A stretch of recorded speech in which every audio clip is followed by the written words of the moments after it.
नारायण ने 6 सूत्र बताए थे भगवान शंकर को प्राप्त करने से एक सूत्र भी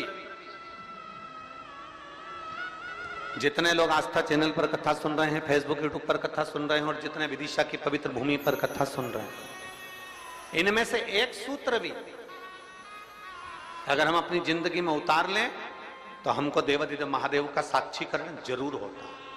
6 सूत्र देवऋषि नारद को बताए।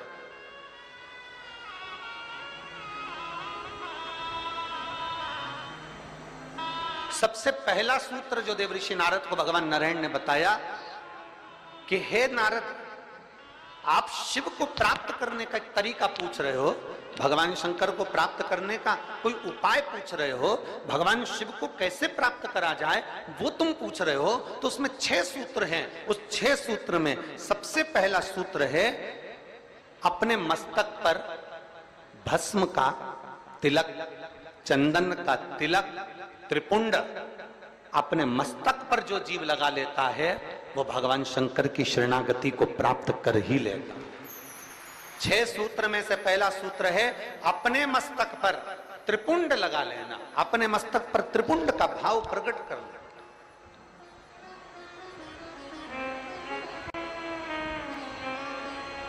अब एक बात बहुत ध्यान से सुनिएगा, जरा स्मरण में रखिएगा।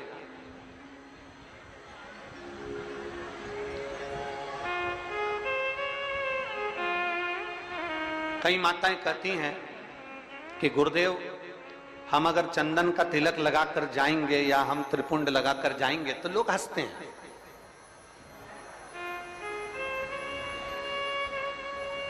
हम अगर चंदन का तिलक लगाकर जाएं, त्रिपुंड लगाकर जाएं तो दुनिया के लोग हंसते हैं। तो हम स्त्री को, हम नारी को क्या करना चाहिए? शिव महापुराण की कथा कहती है कि मात्र शिवलिंग का स्पर्श कर कर, मात्र अशोक सुंदरी वाली स्थान का स्पर्श कर कर, मात्र पीठिका का स्पर्श कर कर, मात्र नंदी का स्पर्श कर कर, मात्र शंकर भगवान के दरवाजे की चौखट का स्पर्श कर कर भी नारी 3 उंगली अपने मस्तक पर लगा लेती है तो वो त्रिपुंड का ही भाव प्रकट कर देती है। मात्र उतना भी कर लिया तो शिव तत्व की प्राप्ति।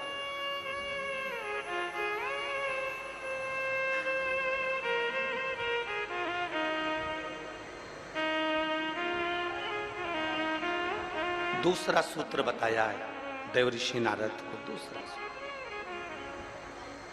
ये 24,000 श्लोक की 12 संहिताओं के अंतर्गत जो देवऋषि नारद को वर्णन किया जा रहा है, इसमें 6 सूत्र से वेत्रवती शिव महापुराण की कथा को प्रारंभ कर रहा है। 6 सूत्र। पहला सूत्र है शिव को प्राप्त करने के लिए मस्तक पर त्रिपुंड। दूसरा सूत्र है जब मौका मिल जाए तो देवादिदेव महादेव के मंदिर में 1 लोटा जल समर्पित कर। यह दूसरा सूत्र है। अगर संसार का व्यक्ति अपने मस्तक पर त्रिपुंड नहीं लगा सकता, संसार का व्यक्ति अपने मस्तक पर चंदन तिलक नहीं कर सकता, तो शिव महापुराण की कथा कहती है देवऋषि नारद, ये दूसरा सूत्र है कि भगवान शिव के मंदिर में जाकर, शंकर के शिवालय में जाकर 1 लोटा जल अपने घर से भरकर, अपने घर से ले जाकर शंकर भगवान के शिवलिंग को समर्पित करना शंकर को प्राप्त करने के बराबर है। ये दूसरा सूत्र वर्णन किया गया। दूसरा सूत्र। कितने लोग हैं आप लोग जो शिव के मंदिर जाते हैं? जरा हाथ उठाओ। सभी जाते हो? धर लो वापिस धर लो। बोल बम का नारा है। आवाज नहीं आई, कल्याण तुम्हारा है। अच्छे से तो बोलो जम के। बोल बम का नारा है, सारी समस्या का हल। कोई लेट बनता है, कोई जल्दी बनता है, शिव को जल चढ़ाने वाला एक दिन से जरूर बनता है। 1 लोटा जल अपने हृदय से, अपने भाव से, अपने मन से देवादिदेव महादेव के करीब में लेकर जाओ, शिव जी के पास में लेकर, ओगड़दानी के नजदीक में लेकर चलो। 1 लोटा जल भगवान शंकर के करीब में लेकर जाने का प्रयास। मंदिर का पानी लेते हो कि घर से लेकर जाते हो? अरे जम के तो बोलो जरा, घर से। देखो विदिशा हम एक बार पहले आए हुए हैं, लगभग 23 साल पहले इस विदिशा की पवित्र भूमि पर काला पीपल की बेटी मन्नू जी यहाँ पर भी आई हुई हैं नंदवाना में, तो अग्रवाल परिवार में। हम उनके यहाँ 23 वर्ष पहले आए थे। ये शिव तक हम जब यहाँ से चले थे होटल पे से, तो राहुल जी और रोहित जी हमको जब लेकर आ रहे थे, अग्रवाल जी जिनका वो गार्डन बना हुआ नहीं है, जैसे हेलीकॉप्टर को उतारने के लिए हेलीपैड बनाया जाता है और एच लिख दिया जाता है और हेलीकॉप्टर वाले को दिख जाता है कि मुझे यहाँ उतरना है। विदिशा वालों ने ये कथा कराकर 7 दिन तक शंकर भगवान को यहाँ उतारने का प्रयास किया है।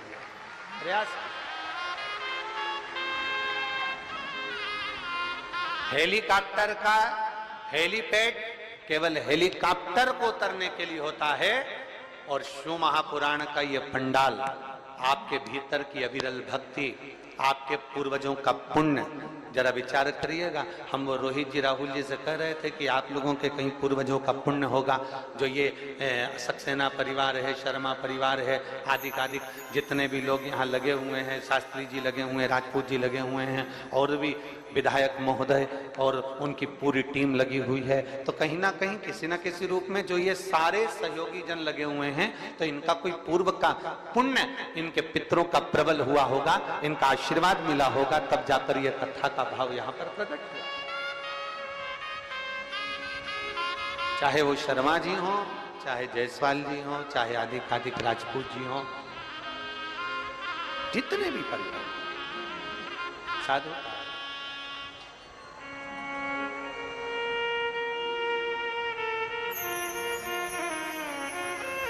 और ये उसकी कृपा है, तो ये कथा है। कृपा नहीं होती तो कथा नहीं होती, दया उसकी।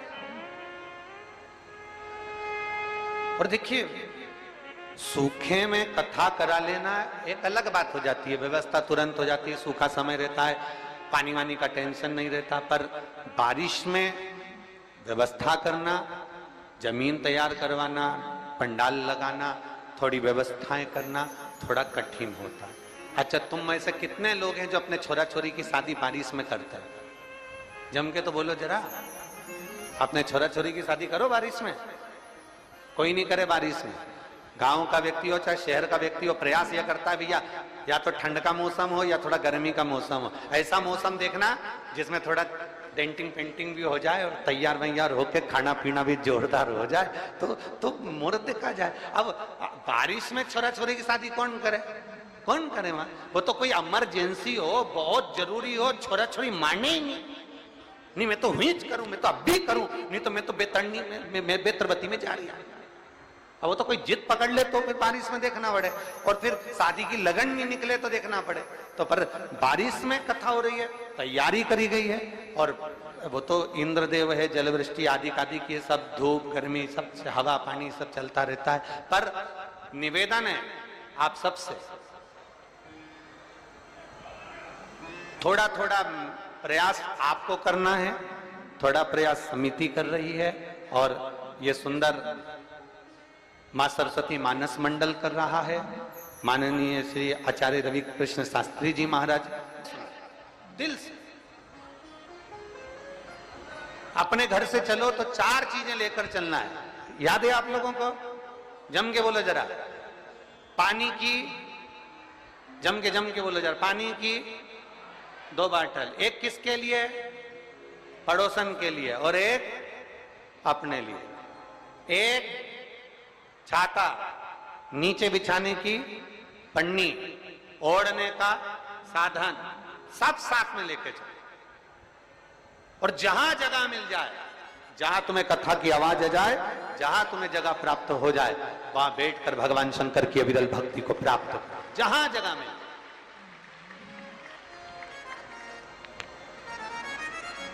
लड़कर झगड़कर ये नहीं कि मैं तो आगे ही बैठूंगा, तुम मुझे जानते नहीं हो, तुम मुझे पहचानते नहीं हो। वो कितना ही कहनी, आगे बैठे आगे बैठे। देखो आगे टीवी में आ सकते हो, आगे फोटो में आ सकते हो, पर शिव महापुराण की कथा कहती है शंकर भगवान ये नहीं देखता कि आगे बैठे कि पीछे बैठे। शिव तो ये देखता है आपकी भक्ति कहां बैठकर कर रहे हैं, आप शिव भक्ति कैसे कर रहे हैं, आप अविरल भक्ति को कैसे धारण कर। और महाराज शिव भक्ति को प्राप्त करना पहला सूत्र है त्रिपुंड धारण करना। दूसरा सूत्र है भगवान शंकर के शिवालय में पहुंचकर एक लोटा जल समर्पित करना। तीसरा सूत्र है अपने गले में रुद्राक्ष को धारण करना। ये तीसरा सूत्र। मान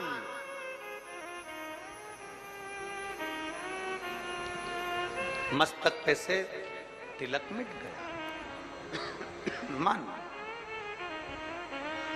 मृत्यु का समय, प्राण छूटने का समय आया, घबराहट हुई तो सिर पे पसीना आया तो कोई रुमाल लाया और उसने मस्तक पे से त्रिपुंड को पोंछ दिया, तिलक को पोंछ दिया। मान लो तिलक कुछ गया, ज्यादा स्वास्थ्य खराब था तो आप शंकर के मंदिर में पहुंचकर एक लोटा जल भी नहीं समर्पित कर पाए। मान लो आप शिव के मंदिर नहीं पहुंचे, जल आपने समर्पित नहीं किया। मान लो आप शंकर पर चढ़ा हुआ जल भी नहीं पी पाए। शिव महापुराण की कथा कहती है, भगवान शंकर का संवाद कहता है, त्रिपुंड नहीं है, एक लोटा जल समर्पित नहीं कर पाए, शंकर की चौखट तक नहीं पहुंच पाए, तो शिव महापुराण की कथा कहती है एक कार्य कर लो, अपने गले में एक रुद्राक्ष या तुलसी की माला, इन दोनों को धारण कर लो। क्यों? क्योंकि सिर का तिलक मिट जाएगा। मान लो तुम्हारे पास में कुछ होगा तो वो छूट जाएगा, पर ये गले में पड़ा हुआ रुद्राक्ष, गले में पड़ी हुई तुलसी की माला, अगर तुम्हारे प्राण भी छूट गए तो वो तुम्हें नरक नहीं भेज सकते, वो तुम्हें शिव धाम ही भेजे, भगवान शंकर के धाम।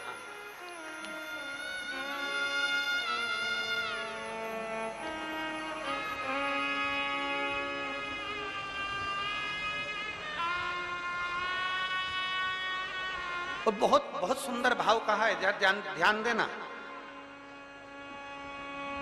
कोई कहे कि गुरुजी हम नारायण को भजने वाले हैं, हम मरेंगे तो बैकुंठ जाएंगे।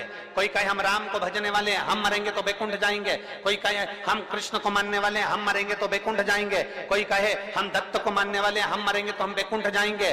जरा एक बार लिंग पुराण को उठाकर पढ़िएगा, एक बार स्कंद पुराण को उठाकर पढ़िएगा, एक बार गर्ग संहिता को पढ़िएगा, एक बार शिव महापुराण का स्मरण करिएगा, और एक बार ब्रह्म वैवर्त पुराण को भी पढ़िएगा, और एक बार अगर मौका मिल जाए तो नर्मदा पुराण का स्मरण करिएगा, जिसमें स्पष्ट कहा गया, और गरुण पुराण को भी अगर ध्यान से पढ़ेंगे तो उसमें भी स्पष्ट किया गया है, पद्म पुराण में भी स्पष्ट किया गया है कि चाहे तुम राम का स्मरण कर रहे हो, चाहे तुम कृष्ण का स्मरण कर रहे हो, चाहे तुम दत्त का स्मरण कर रहे हो, चाहे तुम किसी देवी का स्मरण कर रहे हो, चाहे तुम किसी देवता का स्मरण कर रहे हो, पर जब जीव के प्राण छूटते हैं, प्राण छूटने के समय पर यमलोक से जो यमदूत मृत्यु लोक में आते हैं, सबसे पहले देवाधिदेव महादेव के पास जाकर पूछते हैं कि मैं इस जीव को ले जाना चाहता हूं, आपकी आज्ञा हो तो ले जाऊं। तब शंकर भगवान जब आज्ञा करते हैं, तब जाकर मृत्यु लोक से कोई आत्मा को लेकर जाया जाता है,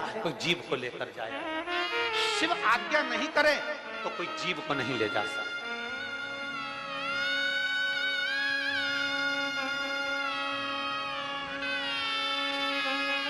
राम को भजोगे तो भी आज्ञा शंकर ही करेंगे, कृष्ण को भजोगे तो भी आज्ञा शिव ही करेंगे। तुम यह मत सोचना कि मैंने चतुर्थी का व्रत करा तो मेरे को माताजी वर दे देंगे। वर भी देना है, आप शनिवार का व्रत कर लीजिए, मंगलवार का व्रत कर लीजिए, सोमवार का व्रत कर लीजिए, आप सारे देवताओं का व्रत कर लो, किसी भी देवी का व्रत कर लो, किसी भी देवता का व्रत कर लो, गणेश जी का व्रत कर लो, चाहे ब्रह्मा जी का व्रत कर लो, चाहे किसी देवता का व्रत कर लो, उसका फल बिना शंकर के पूछे मिल नहीं सकता। शंकर जी जब आज्ञा करते हैं तब देवता पर फल प्रदान करते हैं। शिव आज्ञा करेंगे तो फल मिलेगा, शिव आज्ञा नहीं तो फल मिलेगा। इसलिए इस लाइन को फिर से गुनगुनाओ, तेरी कृपा, बोलो बोलो सब बोलो, तेरी कृपा बिना न हिले एक भी अणु, लेते हैं सांस तेरी कृपा से तनो। बेतवा के तट के लोग, बेतरवती के तट के लोग इतना धीमा बोलते हैं।